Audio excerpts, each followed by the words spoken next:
Hello, hello, hello. Ito po, ang aking patang with munggo with mais sotanghon. Ayan po, napakalabog po niyan. Natanggalin ko na po ang mga kutsara. Ayan po, ayaw nyo maniwala kasi nakakalabog ang kutsara. Hindi mo kailangan po ang pressure cooker. So, ito ang mga kutsara. O, ayan. Isa-isa ko na po siyang tatanggalin. O, ayan. Isang kutsara. Isa-isa ko na po siyang tatanggalin. O, yan po, ang pampalabog ko. Hindi ko na po kailangan ng rice cooker. O, ayan po ha. Isa-isa ang tatanggalin. O, ayan po.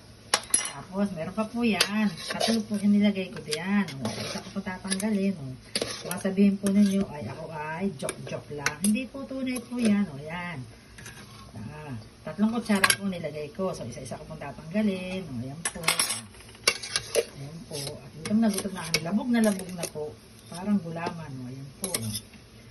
Ayan po. So, pamanggal ko na po para po maniwala kayo na totoo kung nakakalabog ang kutsara. Pagka may labog yung kayo, kahit ano pong karne, baka, pata, bambuyalo.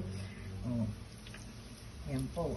So, ito po ang aking pata with sotanghon. So, bye-bye. Gutom na po ako.